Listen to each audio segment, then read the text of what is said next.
de todos los domingos. ¿Qué libro creen que vamos a ver hoy? Lucas. ¡Ay! Muy bien, hermanos. Y adivinen, bueno, así ya vamos a hablar del libro de Lucas, de los versículos, del capítulo 18, del versículo 9 al 14, para que lo tengan abierto. Y bueno, vamos a empezar. Alguien que me ayude, somos poquitos, entonces alguien que me ayude leyendo el título.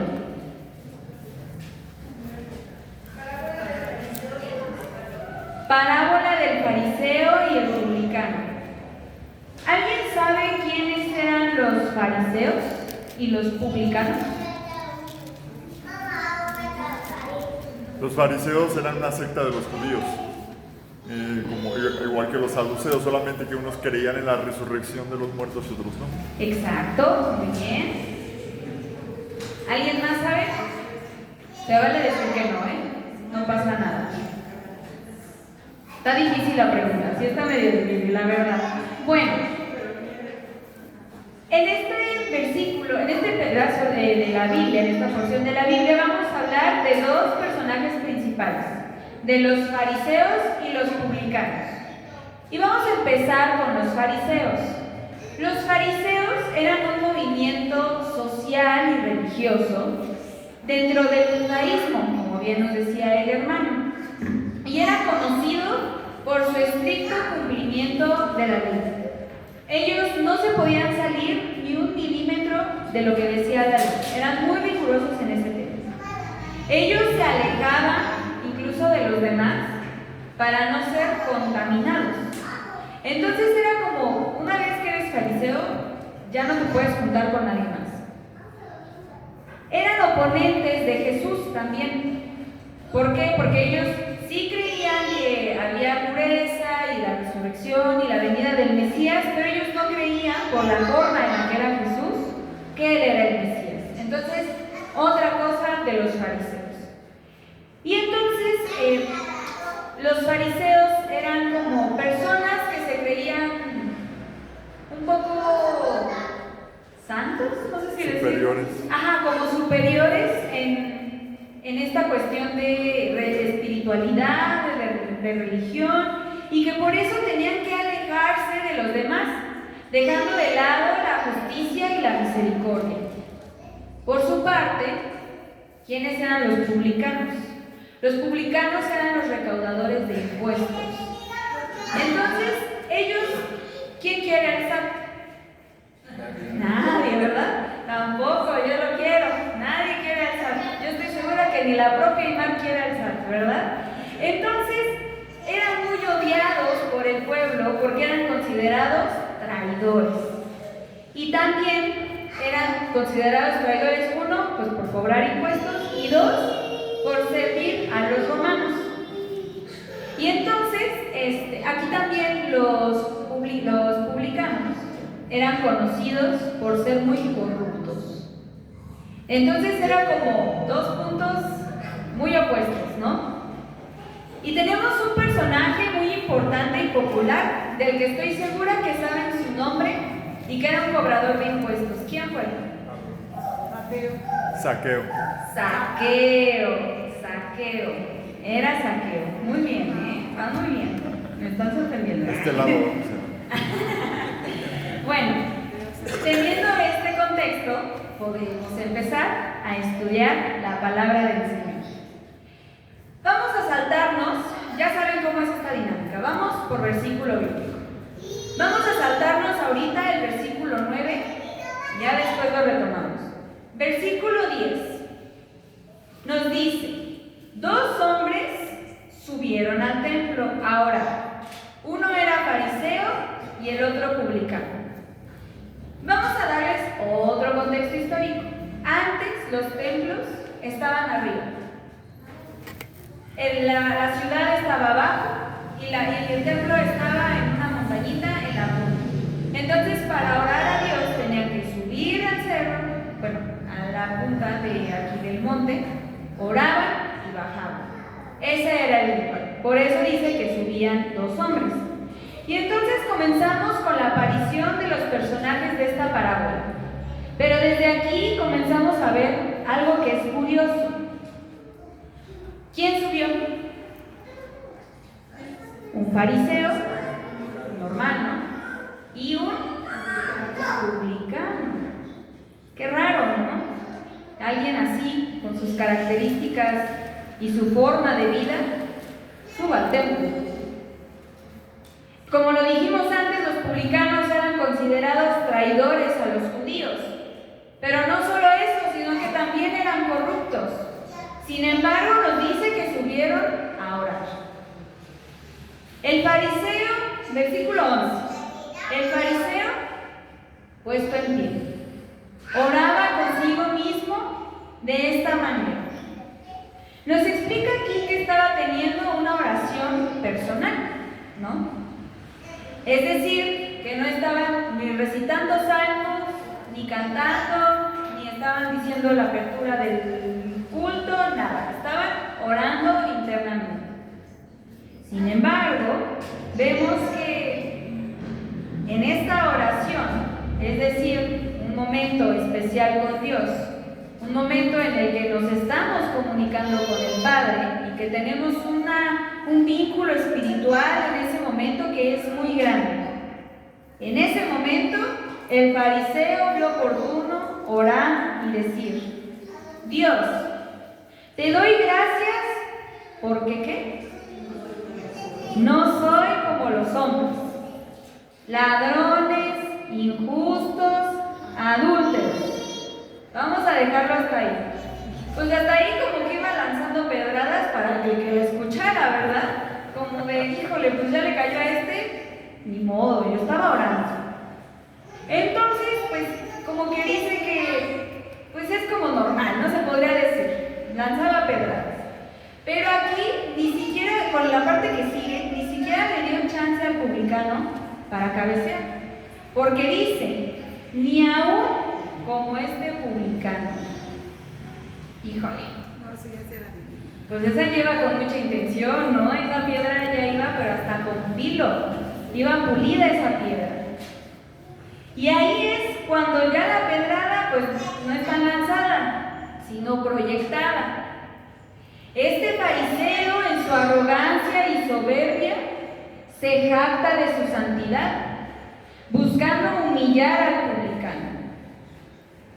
Hay que tener mucha conciencia, y más enfrente se les explicaré, que si bien el publicano lo hizo con la intención de sobresalir, pues él también pudo haberlo hecho esta oración como algo normal.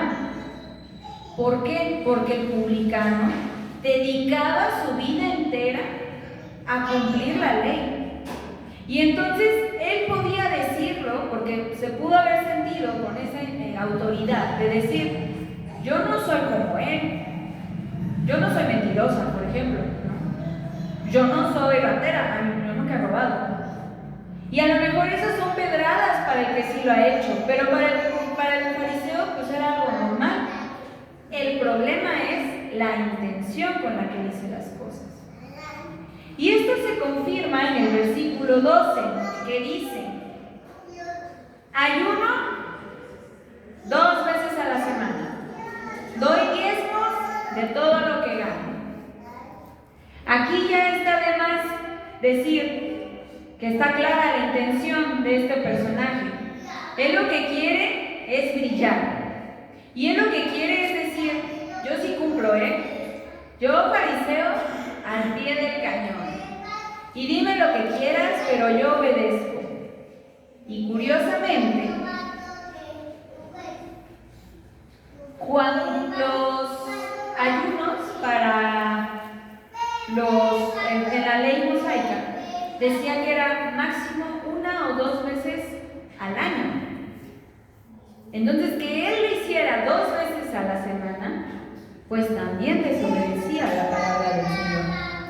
Entonces es curioso cómo en su intención de querer brillar, pues se torció en una desobediencia, que si bien es para adorar a Dios, pues de todos modos estás desobedeciendo a la ley que tanto estás protegiendo.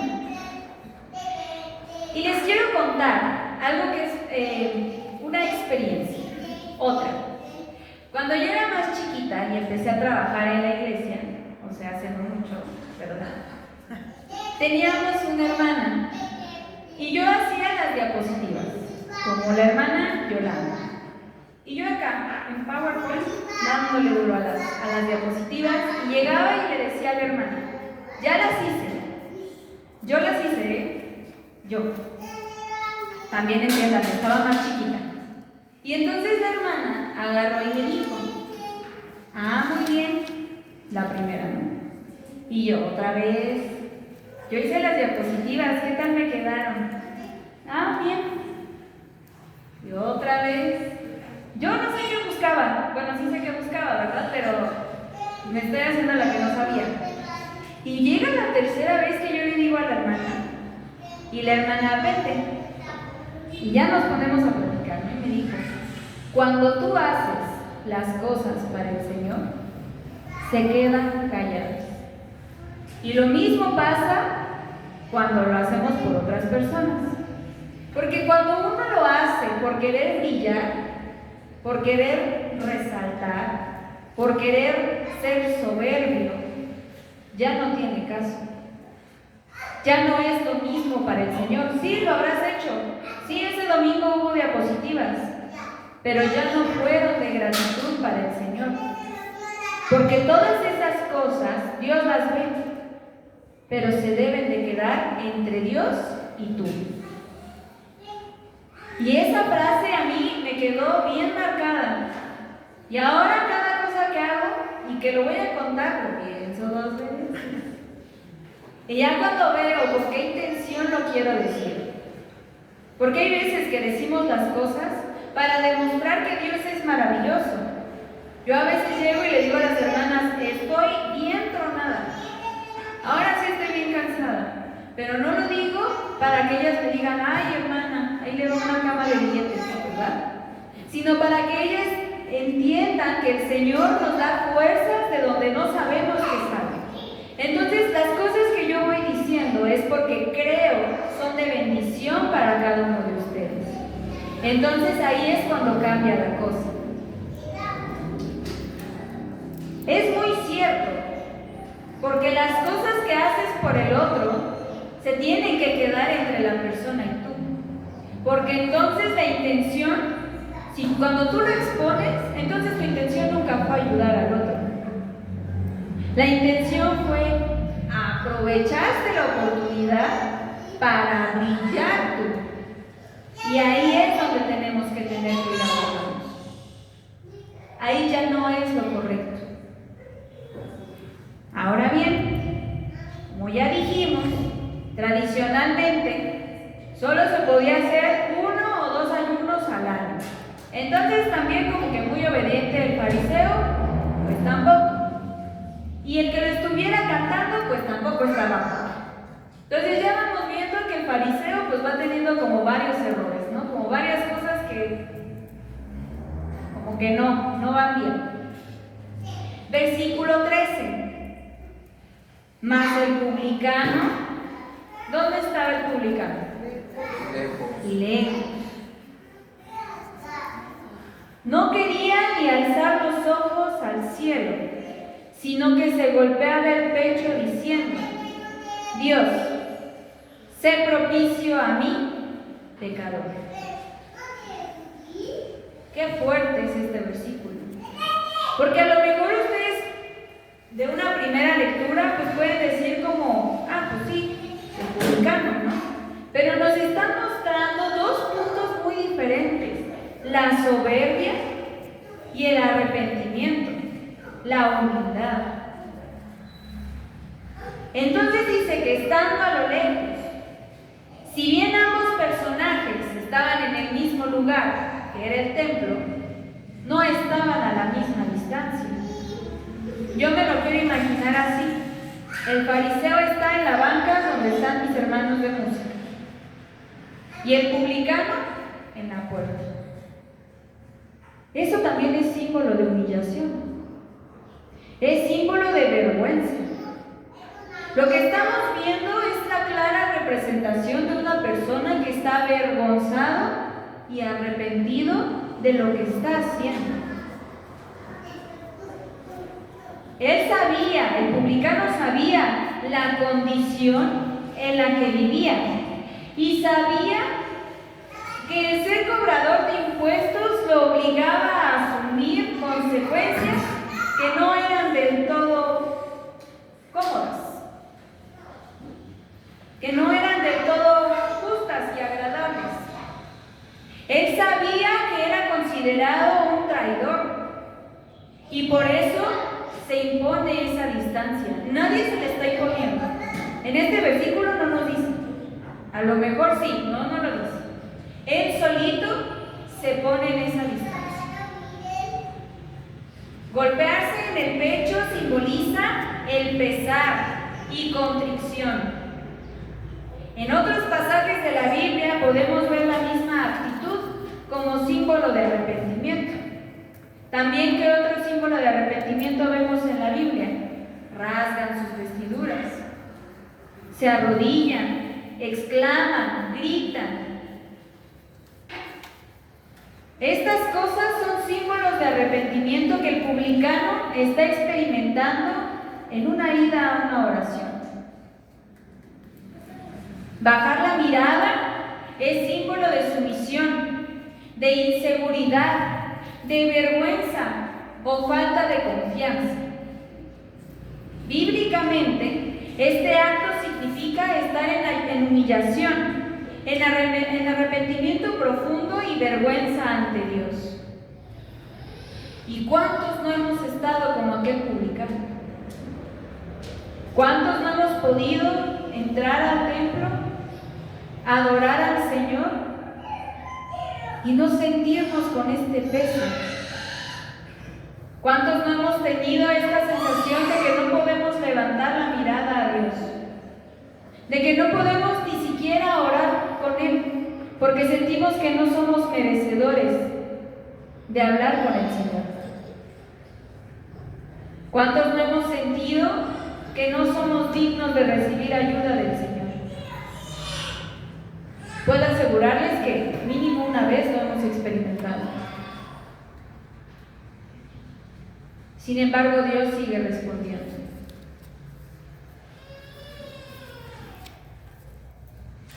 A veces, cuando uno se siente con este remordimiento, levantar la mirada es como si fuera a arrastrar con una cuerda un camión de doble remolque.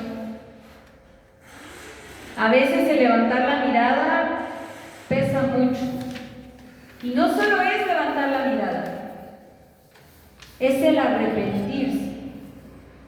Duele, lastima, hay llanto.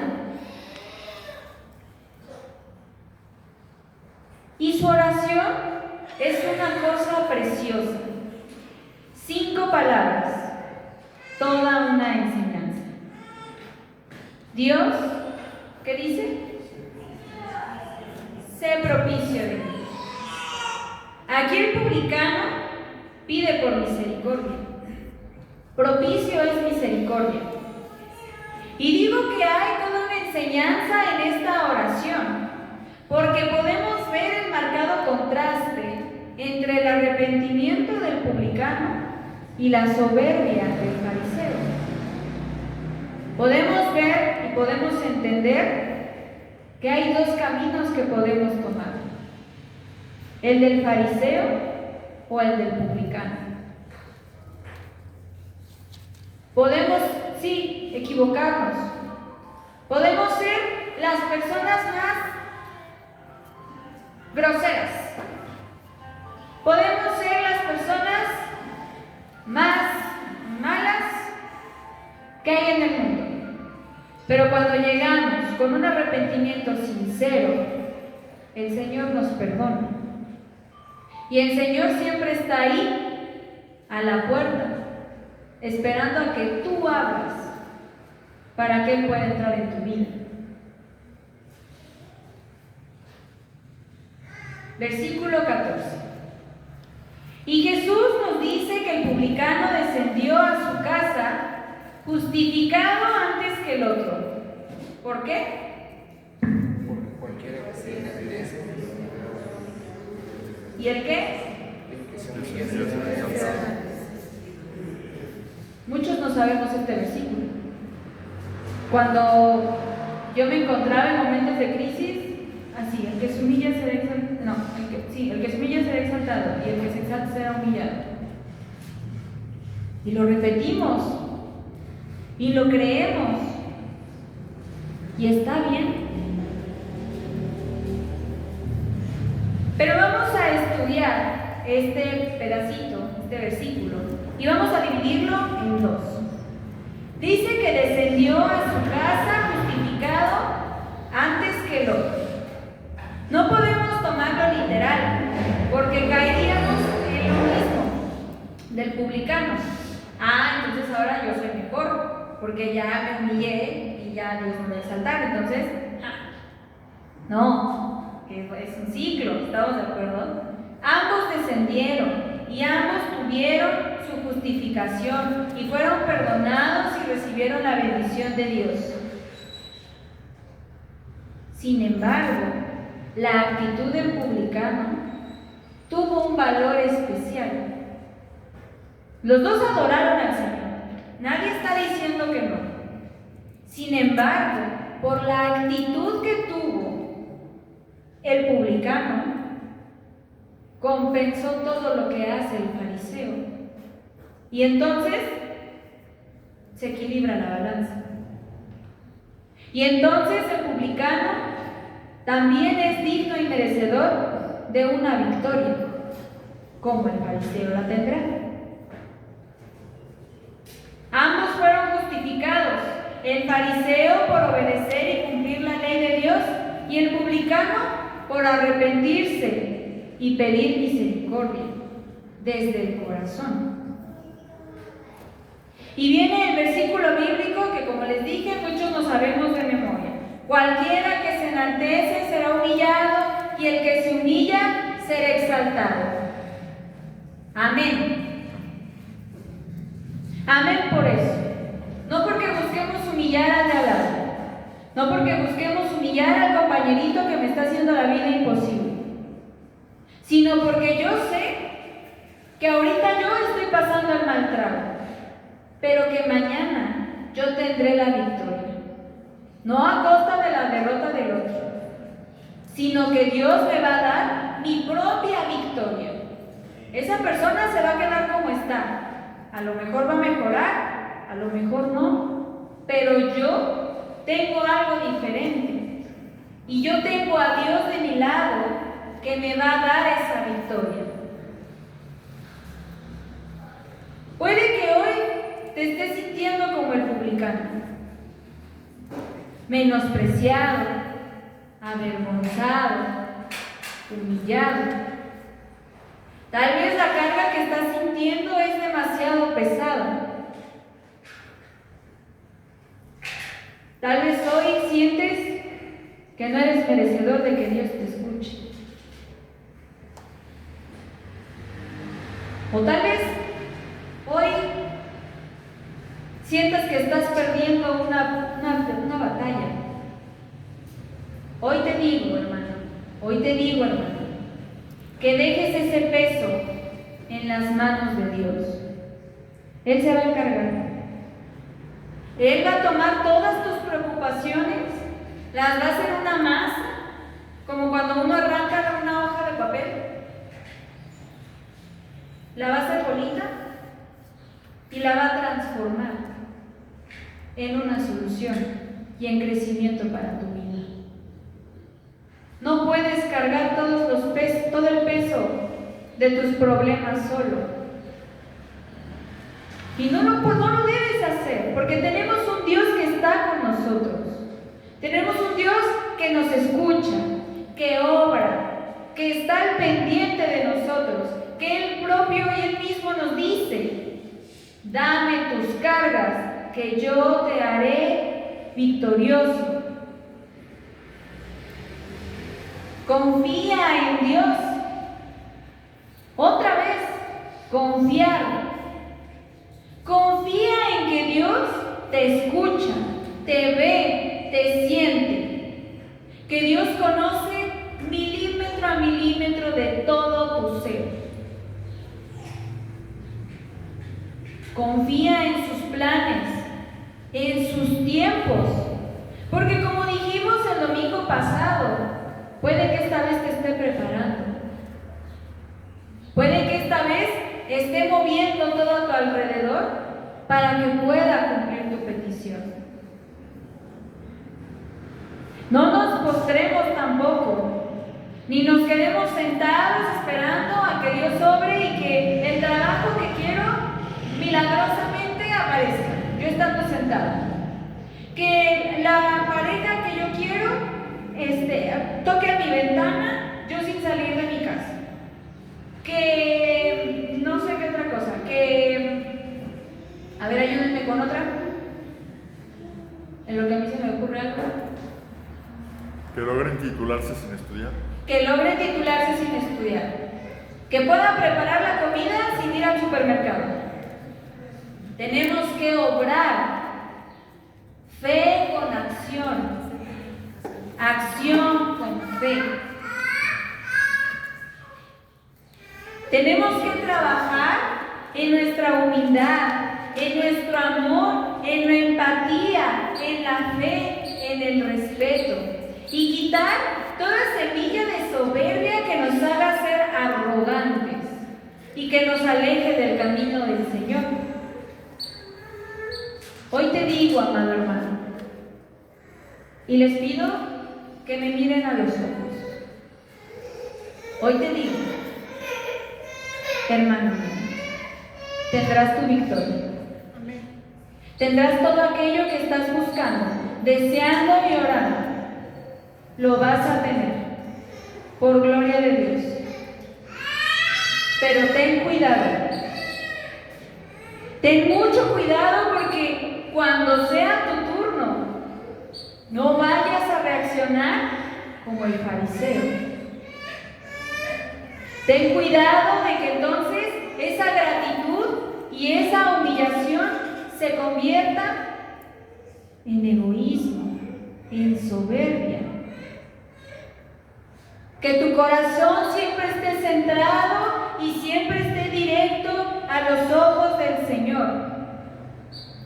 Que cuando logres tu objetivo, lo primero que hagas, y como dijimos en todo el mes, sea venir y dar gracias al Señor. Sin exaltar, sin humillar, sin ser soberbios. Dar gracias a Dios por todo. No intentes vanagloriarte ni colocarte en una postura de santidad, porque te puede pasar como lo de ese fariseo, que quedó expuesto en su desobediencia y que entonces todo lo que hace para vivir estrictamente conforme a la ley de Dios, entonces ya no vale la pena. No sean como la pastora de hace muchos años, que se quiso vanagloriar con unas presentaciones de diapositivas y resultó que le dieron la lección de su vida. Porque esos golpes duelen. Y entre más grande esté uno, duelen más. Tenemos un Padre que nos cuida a todos y que nos va a ayudar a todos. Seas el hermano que llega primero, no lo digo por nadie en específico. Seas el hermano que llega primerito a la iglesia, o seas el hermano que viene una vez al año en Navidad, eso no importa. Dios te va a ayudar, Dios te va a cuidar y Dios va a estar para ti en todo el momento que necesites. Pero también tú, pon de tu parte. Busca a Dios, guíate por Dios.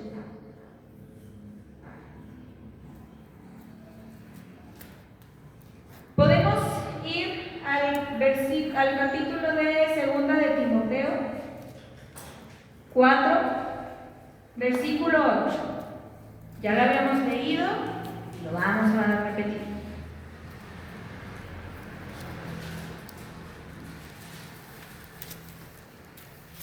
Todos juntos, por favor.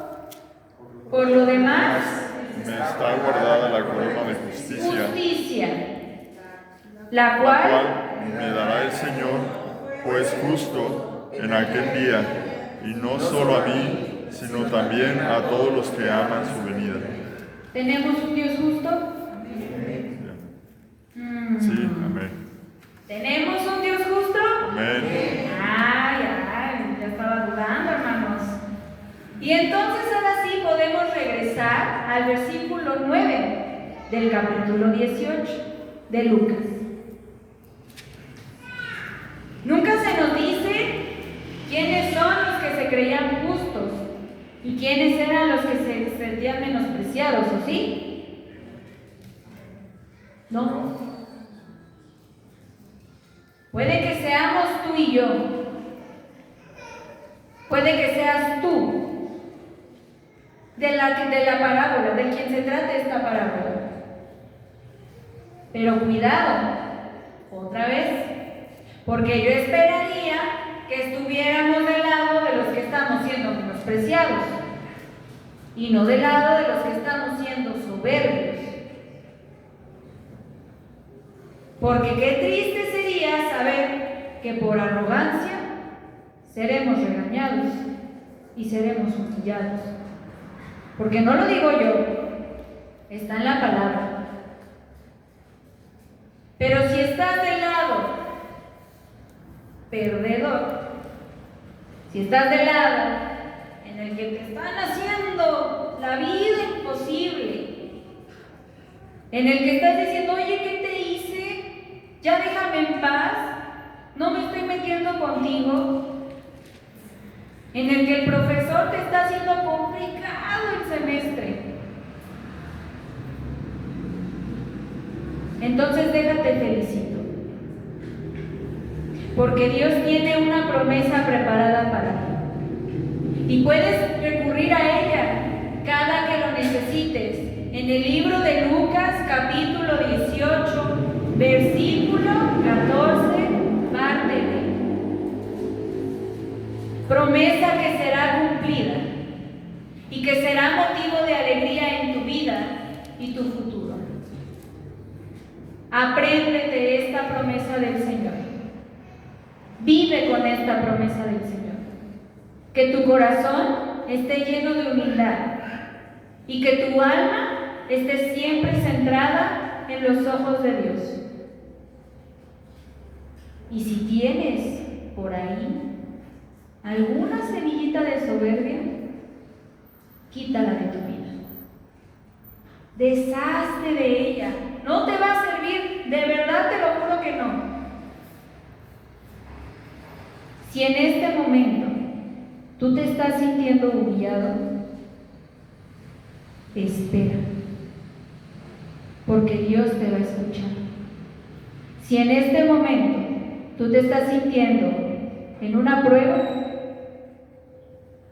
espera, porque Dios te va a responder. Solo, pasan la siguiente. ¿Qué pasó? Espera tu turno. Espera tu turno, que tu victoria está por llegar. Amén, hermanos. Oremos. Señor Padre eterno, gracias te damos, Padre, porque sentimos tu poder y tu gloria. Señor, gracias porque podemos venir a ti humillados, cansados, derrotados, avergonzados, sintiendo que el alma nos pesa como nunca antes. Pero sabemos, Señor, que gracias a tu increíble, maravilloso amor y misericordia, tú nos escuchas y tú estás para nosotros.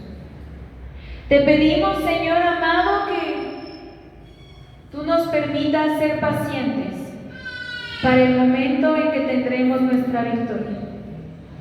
Pero que también en esa victoria tú nos permitas no ser soberbios, sino ser más humildes que nunca, y entonces recordar que esa victoria es por ti, y que entonces tenemos que venir a darte las gracias.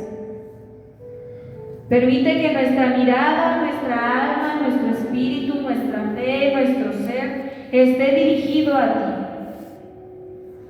Que siempre podamos recordar tu amor y bendición en cada momento, en cada paso, sea bueno o sea malo.